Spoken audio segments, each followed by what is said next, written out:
Bueno, el siguiente conferencista, debo reconocer que durante el tiempo que estuvimos compartiendo en la formación me sorprendió y al final me di cuenta que nos sorprendió a todos por toda la información que trae, por la forma en la que la comparte y además lo especial que es para hablar sobre cualquier cosa. Compaginamos bastante rápido con un café encima, los dos empezamos a hablar y para acá y para acá. Me costó descifrar de dónde era, pero bueno, capaz él lo terminará diciendo. Con más de 20 años de experiencia, ha sido consultor internacional para líderes gubernamentales e instituciones públicas en más de 30 países de Europa y América Latina, como El Salvador, Paraguay, República Dominicana y Ecuador, entre otros. Asesorando sobre cómo generar confianza.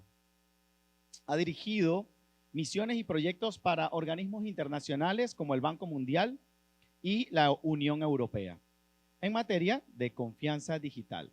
También ha sido conferencista en más de 300 eventos internacionales. Recibamos en este escenario, en esta hermosa tarde de hoy, al señor Donald Márquez.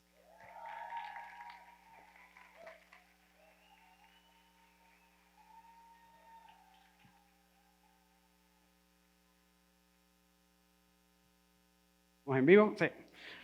Buenas tardes, de verdad muchísimas gracias por estar aquí. Me siento increíblemente afortunado y agradecido de esta oportunidad de compartir con ustedes esta tarde y estos minutos de comentarios y de conocimientos. Antes de que alguien se lo pregunte, soy maracucho de Venezuela, esto no hay ninguna duda aquí. Y a pesar de que a día de hoy vivo en España, hace aproximadamente 20 años, en el año 2004, yo vivía en mi país natal, Venezuela. Específicamente en la ciudad de Maracaibo. ¿Aquí? Sí, a ver, controlando aquí. Bien, perfecto. Yo vivía en la ciudad de Maracaibo.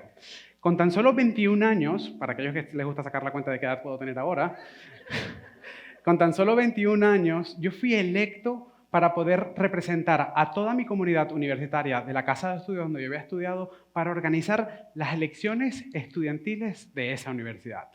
Unas elecciones particularmente interesantes porque eran unas elecciones muy contaminadas desde un punto de vista político, muy contaminadas desde un punto de vista de intereses económicos, incluso desde algunos temas de corrupción. Y yo había llegado a esa posición reclamando y declarando que mientras yo ejerciese esa posición de organización de ese proceso electoral, nadie que hubiese ejercido violencia sería o accedería jamás a una posición dentro de nuestra casa de estudios.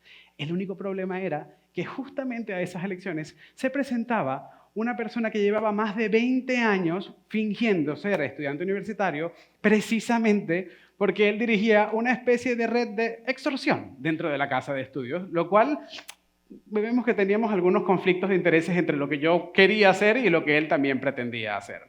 Entonces, un día, específicamente el 6 de noviembre del año 2004, yo estoy saliendo de mis oficinas bastante tarde en la noche y veo que esta persona está merodeando el edificio. Y una vez que salgo, escucho esto.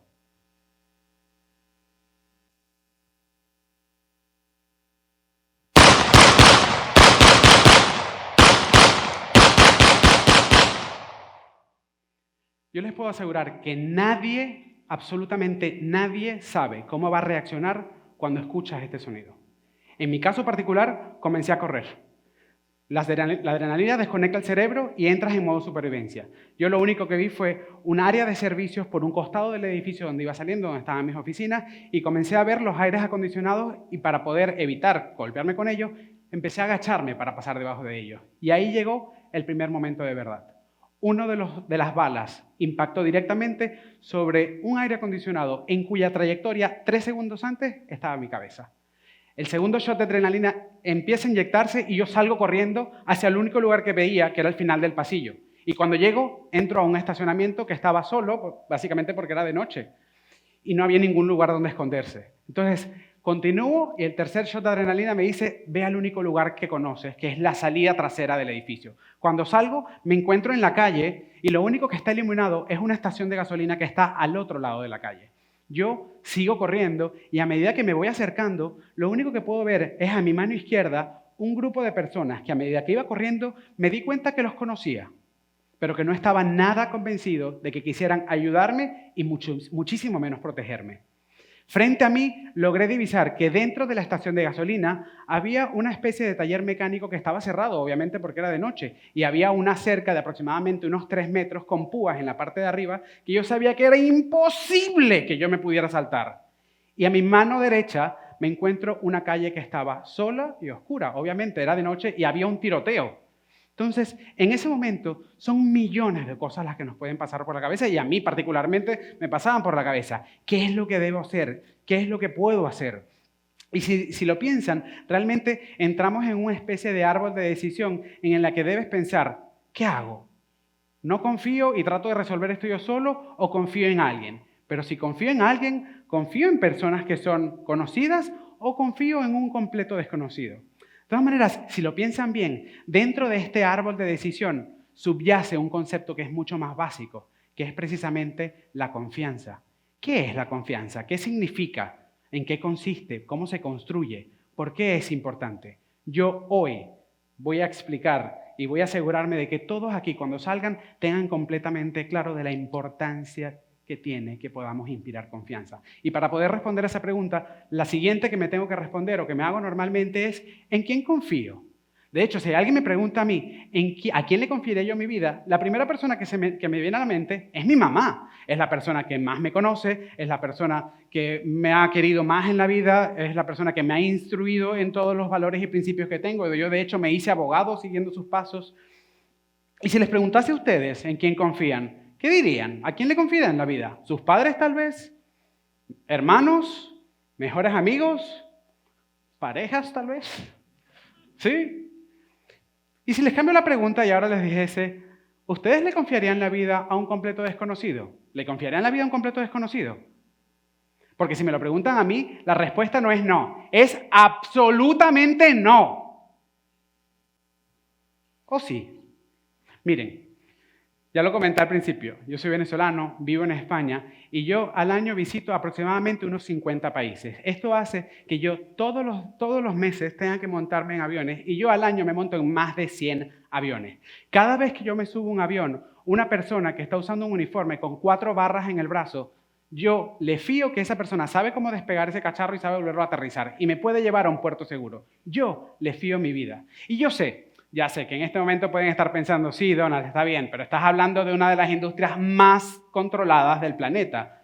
Puede ser, pero realmente a la comandante Eva, que ha tenido el gusto de tomarse la foto conmigo celebrando mi vuelo número 100 en el año, no le fiaba mi vida porque estuviera autorizado, porque también me fío de su sentido de responsabilidad. Yo me fío de que esa persona no solamente está autorizada, sino que no está borracha ni drogada cuando se monta, ni tenga ninguna otra condición que pueda estar afectando su capacidad para poder llevarme a puerto seguro, ¿no? Entonces, no me convence el hecho de que se trate de una industria controlada que sea la razón por la que yo confío. Miren, a raíz de los viajes, yo desarrollé a partir del año 2017 una serie de enfermedades asociadas a los viajes, una cosa que yo ni sabía que existía, pero les puedo asegurar que son reales y yo las padecía todas. Comenzando desde trastornos severos de sueño derivados de los cambios de usos horarios hasta problemas estomacales, problemas intestinales derivados de la pobre alimentación que tengo que tenía cuando estaba viajando. Eso llevó a que en el mes de marzo del año 2022 yo recibiese una llamada de parte de la doctora Álvarez, que era la médico que me estaba controlando, y me dijo, Donald, necesitas pasar hoy mismo por el hospital a una consulta de urgencia. Cuando llego, nunca suena bien eso cuando lo dicen, cuando llego, la doctora Álvarez me dice, mira, el último examen ha salido mal y necesitamos operarte cuanto antes. Y yo, en medio de mi inconsciencia, le dije, doctora, si hay que operarme, yo me opero, no hay ningún problema. Pero, ¿sería posible que pudiésemos posponer esa cirugía unos 8 o 9 días? Porque yo en 2 días me voy a Dubái y la verdad es que es un viaje muy importante. Y la doctora muy amablemente me dijo, sí, no hay ningún problema. ¿Lleva seguro de viajes? Y yo, sí, yo le aseguro que compro un seguro de viajes. No hay problema. Simplemente asegúrate que tu seguro de viajes tenga cobertura para la repatriación de tus restos. Como se podrán imaginar, yo esa noche dormí en el hospital. A la mañana siguiente entré a pabellón y unas horas más tarde salí salí y desperté en la sala de reanimación. Y cuando llegué allí, una persona usando una bata blanca se me acerca y me dice: Donald, la operación ha sido un éxito, los valores han regresado a su estado normal, esperamos una recuperación completa dentro de las próximas 48 horas. ¿Tienes alguna pregunta? Y yo, sí, la verdad es que tengo dos. La primera es, ¿quién eres tú? Y la segunda, ¿por qué te sabes mi nombre? Me dice, disculpa que no me he presentado. Soy el médico que te operó. Y yo en mi cabeza dije, ¿what? Imposible. Es imposible que usted me haya operado porque yo vengo con control con la doctora Álvarez, que es con quien yo hablé para el ingreso en el día de ayer. Me dice, sí, el problema es que la doctora Álvarez tuvo un pequeño inconveniente de última hora y he entrado yo a sustituirle. Miren, yo me sentí ultrajado, traicionado, indignado, tanto que decidí presentar una queja formal ante el hospital. A la tarde del día siguiente, el equipo de administración del hospital estaba allí tomándome la declaración y cuando terminaron de tomarme la declaración me hicieron solo una pregunta. Me dijo, tenemos una sola duda. Cuando tú dices que te debía haber operado la doctora Álvarez, ¿te refieres a la doctora María Álvarez o a la doctora Sonia Álvarez? Y yo le dije, me refiero a la doctora que no tengo ni idea de cómo se llama, porque yo a esa señora no la conocía tampoco. La realidad es que yo no me había tomado ni un café con ella, ni una cerveza con ella, no sabía si tenía hijos, no sabía si estaba casada, no sabía dónde había estudiado, y ahí estaba yo, listo para presentar una reclamación formal porque yo exigía que una completa desconocida hubiese agarrado un cuchillo y me hubiese cortado. Entonces, ¿por qué confiamos? Y sí, ya lo sé, algunos de ustedes se puede estar pensando, Donald, has escogido una profesión de unas personas que ha ido a la universidad, se ha examinado y ha probado que tienen los conocimientos para hacerlo. Puede ser. Pero miren, yo soy un friki de estudiar y yo me he graduado 7 veces de la universidad y he estudiado en 5 países diferentes. Y yo les puedo asegurar que mi vida no se la confiaría a todas las personas que han estudiado conmigo. Les pregunto, ¿ustedes le fiarían la vida a cualquier persona que haya estudiado con ustedes? Exactamente. Entonces, yo lo que quiero probar es que nosotros somos capaces de fiar en nuestra vida todos los días y no solamente las nuestras. ¿Alguien de aquí tiene hijos? Bueno, yo no tengo hijos, pero tengo sobrinos. Al que Dios no le dé hijos, el diablo le da sobrinos. A mí me ha dado unos maravillosos. Y yo les puedo asegurar que mis sobrinos van en autobús. ¿Alguien envía a sus hijos al autobús al colegio? A lo mejor algunos de ustedes los llevan, pero de vez en cuando, por lo menos para ir de paseo, los tendrán que montar allí. ¿Alguien conoce a los conductores del autobús cuando lo monta allí? ¿Alguien conoce a toda la gente que participa en el resguardo de sus hijos en ese momento? No, miren, nosotros no solamente somos capaces de fiarle a nuestra vida a desconocidos y la de nuestros seres queridos. Nosotros somos capaces de fiar hasta nuestros sueños. ¿Alguien aquí alguna vez ha emprendido? ¿Alguien aquí alguna vez ha desarrollado algún proyecto de impacto que creía que podía cambiar vidas? ¿Alguien aquí alguna vez ha desarrollado una actividad que creía que podía proveerle a su familia de los medios de supervivencia? Y después que arrancaron se dieron cuenta de que no podían solos, que no podían controlar absolutamente todo lo que estaba allí, que necesitaban partners, que necesitaban distribuidores, que necesitaban colaboradores, que necesitaban gente que estuviera trabajando con ustedes, que necesitaban un sinfín o la colaboración de un sinfín de personas. Miren, nosotros confiamos todos los días cualquier clase de cosas que se puedan imaginar.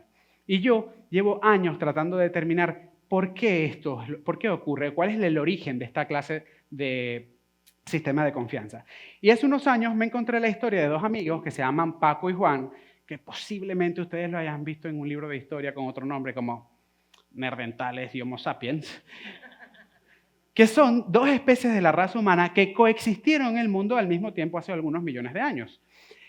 No tengo que hacer ningún spoiler para que ustedes sepan cuál de los 2 fue el que logró sobrevivir. La pregunta real aquí es, ¿cómo es posible que los neandertales, siendo más robustos, siendo más fuertes, siendo más rápidos y estando mejor preparados biológicamente para poder enfrentarse a las vicisitudes de los cambios climáticos, hayan perecido frente al Homo sapiens?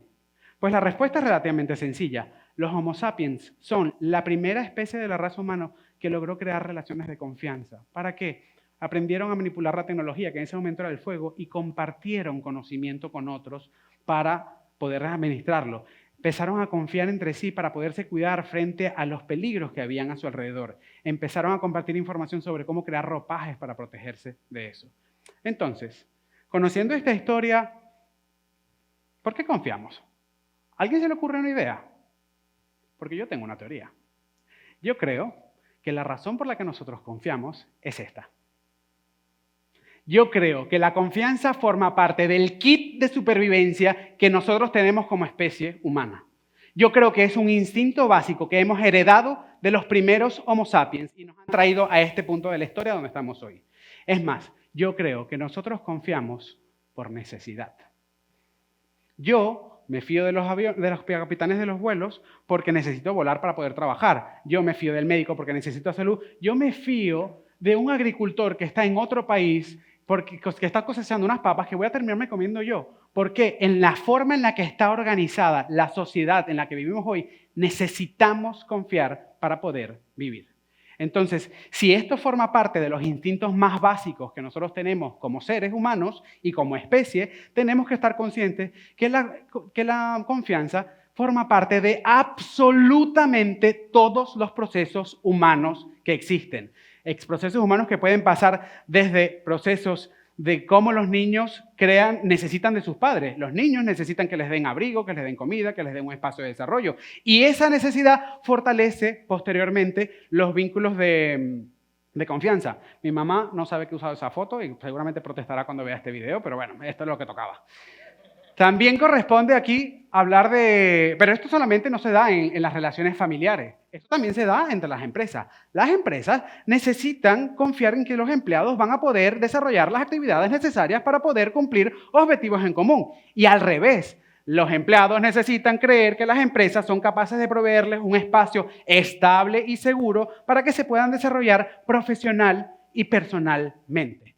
Entonces, ¿eso qué quiere decir, Donald? Que como la confianza es una necesidad, ¿tenemos que confiar en todos? No, no estamos locos o no tan locos, porque la confianza es una necesidad, pero en quién confiamos, esto es una decisión y las decisiones tienen criterios. Entonces, recordemos que en el mundo a día de hoy hay más de 8.000 millones de personas con más de 334 millones de empresas que promueven más de 500 millones de marcas que todos los días salen a la calle a decir: confía en mí, compra mi producto. Confía en mí, compra mi producto. Confía en mí, adquiere mi servicio. Todos los días nosotros estamos tomando decisiones sobre en quién confiar y en quién no.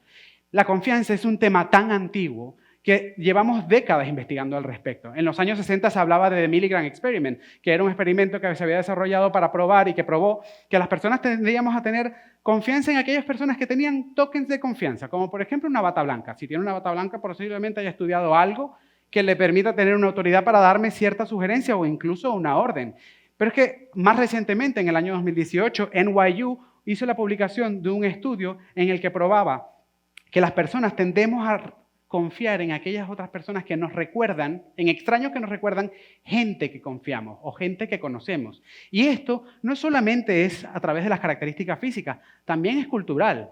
Miren, yo en el año 2023 tuve la maravillosa oportunidad de ir 3 semanas a Japón. Un país fantástico, se los recomiendo a todos.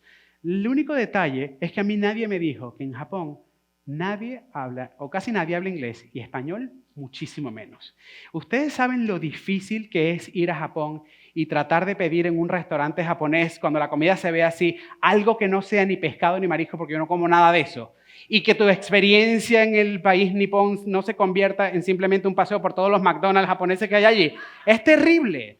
Entonces, cada vez que yo oía a alguien, así fuese a 1 kilómetro de distancia, que hablaba algo parecido al español, yo salía corriendo y le decía: mira, ¿tú hablas español? Sí. Mira, de ahora en adelante tú vas a ser mi nuevo mejor amigo y yo te voy a contar todo lo que me ha pasado en este tiempo y vas a ser mi nuevo mejor amigo hasta que nos muramos o nos vayamos de Japón, lo que pase primero. Entonces, esto no solamente es físico y cultural, esto puede estar asociado incluso hasta a símbolos. Si yo les mostrase un símbolo de algo que les evocase a un principio o a algunos valores que ustedes les reconocerían, como este, por ejemplo, tal vez ustedes estarían más propensos a fiarse de alguien que se vea como esta persona. Obvio, ¿no? Bueno, obvio, a quien haya soltado obvio que ha sido por aquí. No todo el mundo se tiene que ver como Superman para inspirar confianza. Algunos basta que nos veamos como Clark Kent también para poder inspirar cierta confianza, ¿no?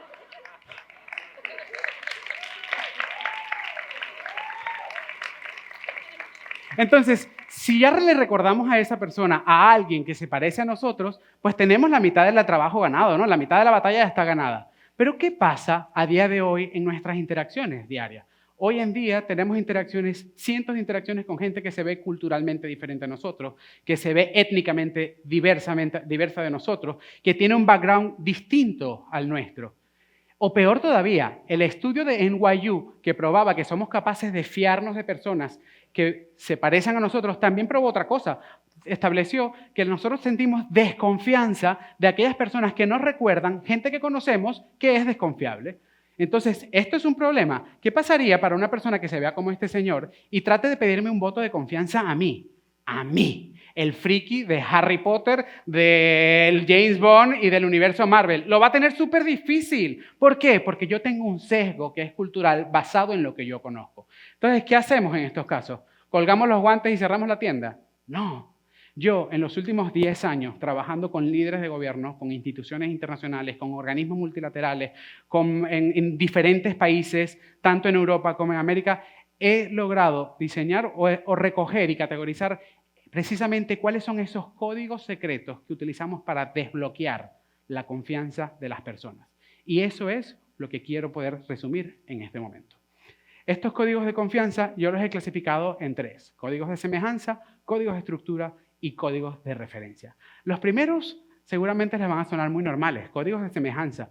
Tendemos a creer en personas que comparten nuestros mismos principios y valores. Por eso es que cuando les pregunté que en quién confía en su vida, todo el mundo habla de sus hermanos, de sus amigos, de su familia. ¿Por qué? Porque compartimos y hemos crecido en un mismo entorno de valores y principios. Pero esto no solamente aplica para las familias, esto también aplica a las empresas. Llevamos décadas escuchando cómo las empresas cada vez son más visuales y más verbales con su misión y con su visión. Básicamente lo que están diciendo es pidiendo un voto de confianza en el mercado. Empleados, vengan a trabajar conmigo porque este es mi propósito. Ven a contribuir aquí. O clientes, vengan a comprar mis productos porque esto es lo que yo creo que el mundo se debe convertir. Esa sería la primera. De todas maneras, ¿qué pasa cuando tenemos que inspirar confianza en alguien que no nos conoce de nada, que no conoce esos valores? O, más normalmente, cuando estamos compitiendo contra alguien que viene del mismo sistema de valores. Pues nuestros valores son similares.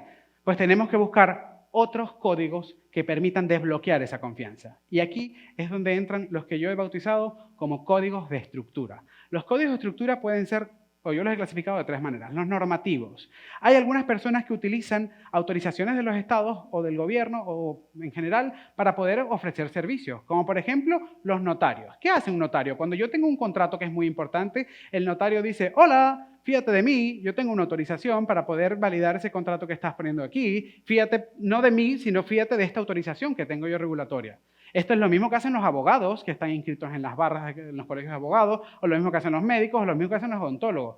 Bueno, ¿y eso qué significa? ¿Que si yo no estoy en un sector regulado estoy muerto? No, para nada. De hecho, están las estructuras voluntarias. Puede ser que yo en mi sector me haya dado cuenta de que mi público aprecia que yo sea socialmente responsable con el medio ambiente. Pues puedo buscar estándares y puedo buscar certificaciones de medio ambiente y puedo buscar terceros de confianza, firmas auditoras que vengan a certificarme que yo soy o que cumplo con ciertos procesos o ciertos estándares que declaran mi responsabilidad con el medio ambiente y lo presento aquí. Fíjate de mí porque yo estoy certificado en algo que para ti es importante.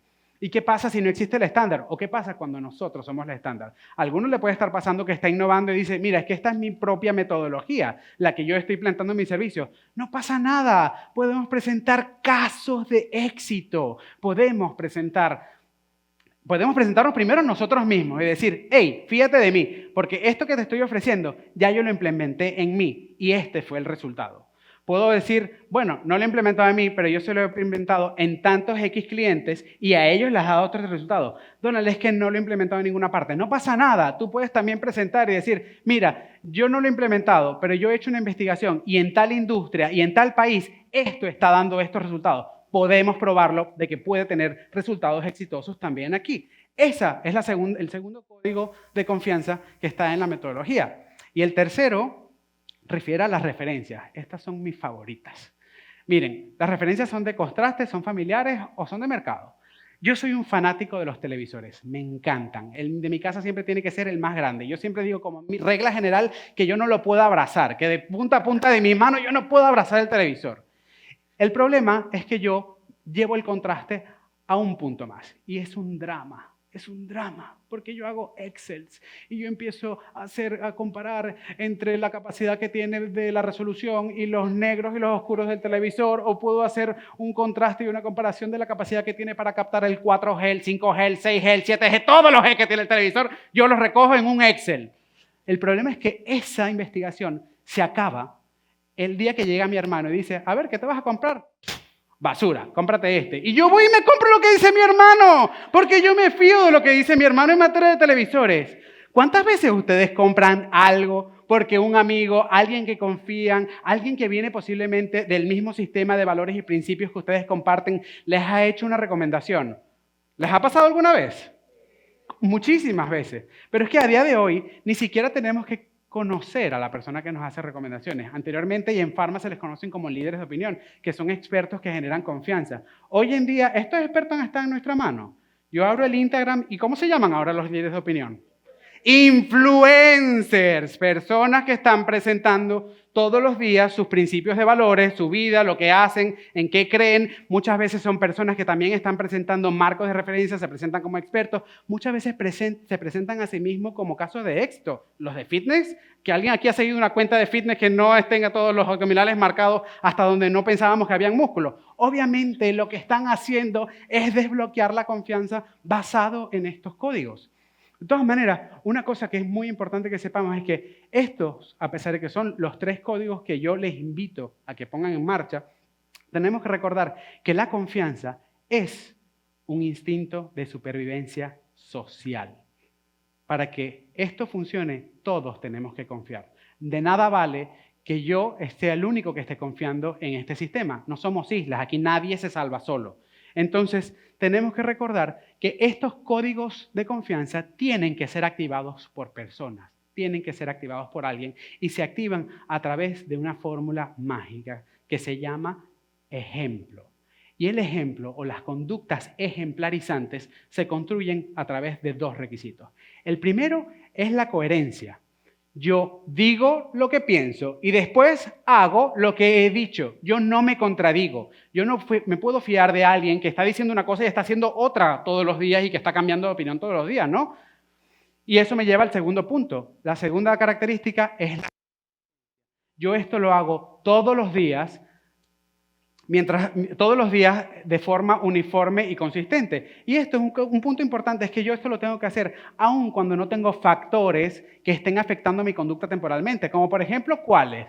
Que me están auditando, que mi jefe está, que estoy dando una rueda de prensa, que estoy haciendo un reel. Por ejemplo, yo tengo que ser capaz de poder tener estas conductas ejemplarizantes, consistentes y coherentes cuando nadie me está mirando, cuando no me están auditando, cuando yo me comporto como soy yo todos los días de manera consistente.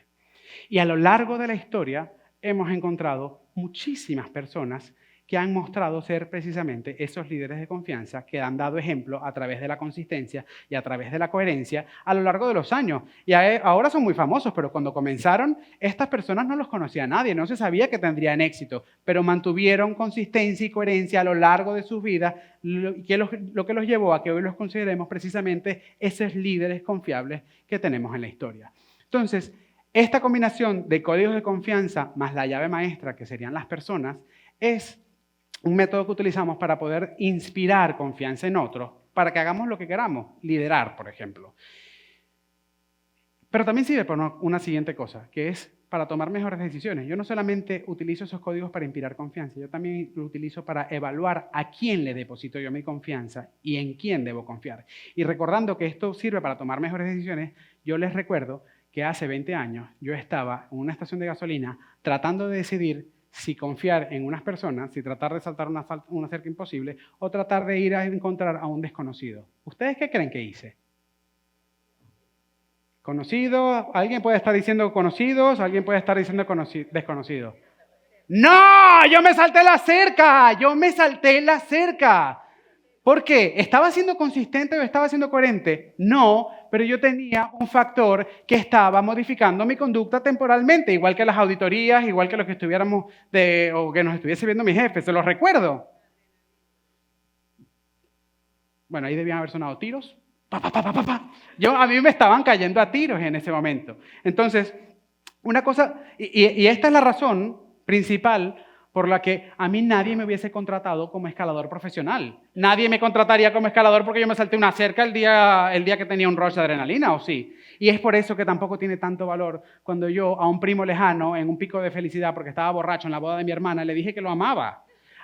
Al igual que nadie se fía de los ambientes de diversidad de empresas que una semana al año cuelgan una bandera de colores y la postean en una red social. Entonces, ¿eso quiere decir que yo no tuve oportunidad de ser consistente y coherente en lo que estaba haciendo? Sí, pero no fue ese momento. Mi momento de consistencia o mi momento de tomar una decisión llegó dos horas más tarde, cuando ya yo estaba sin el rush de adrenalina, tratando de tomar una decisión, que es la que tenemos aquí atrás. Una decisión que por un lado era denunciar, como no lo había hecho nadie en los últimos 25 años, o la de renunciar, que es lo que ellos me estaban planteando, o lo que ellos querían con lo que estaban haciendo. Si lo piensan bien, es una decisión correcta versus lo que podría haber sido una decisión muy inteligente. ¿Ustedes qué creen que hice? Obviamente, yo tenía que hacer lo correcto, porque a diferencia de las balas, la responsabilidad no se elude agachando la cabeza. Por el contrario, es levantándola. Es como se asumen las responsabilidades. Y yo fui y presenté mi denuncia.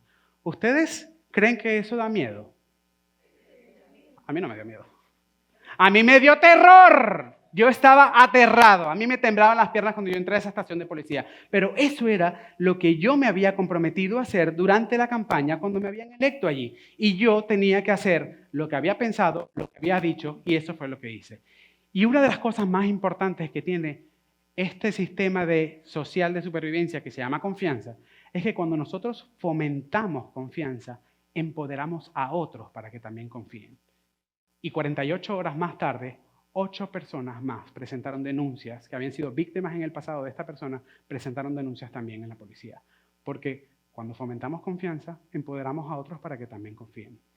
Entonces, normalmente las conductas ejemplarizantes pueden dar mucho miedo. Sí, totalmente. Pero tenemos que recordar que las conductas que dan ejemplo necesitan de nuestro compromiso y que nosotros hagamos cosas difíciles cuando nos tocan. Entonces, antes de que terminemos, ya estamos casi en la última diapositiva, yo quisiera hacerles una pregunta. Bueno, de hecho, quisiera pedirles que se levantaran un momento. Yo quisiera que se levantaran y vieran con quién están aquí hoy. Fíjense, miren a ver, miren alrededor de ustedes con quién vinieron hoy. ¿Sí? ¿Ustedes conocen a alguien de los que han venido hoy con ustedes? ¿Alguno de los que está aquí con ustedes les inspira confianza? Todos.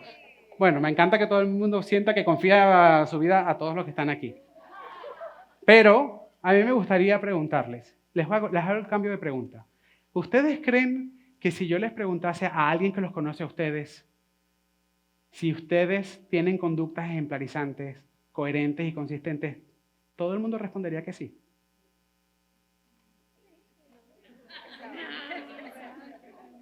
Porque si lo piensan bien, lo que yo les estoy preguntando a ustedes es, ¿ustedes inspiran confianza? Porque si por casualidad para alguno de ustedes la respuesta fuese no, la consecuencia ya la conocemos todos y la han vivido los neandertales en carne propia. Entonces a mí me encantaría que salieran de aquí con ganas de crear relaciones de confianza que les permita liderar sus familias, liderar sus comunidades, liderar en sus empresas, que sus productos lideren en el mercado. Porque recuerden que cuando fomentamos confianza, empoderamos a otros para que también confíen. Muchísimas gracias.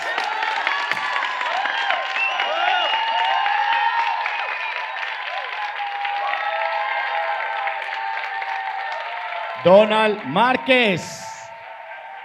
El señor Donald Márquez. En SET Talks.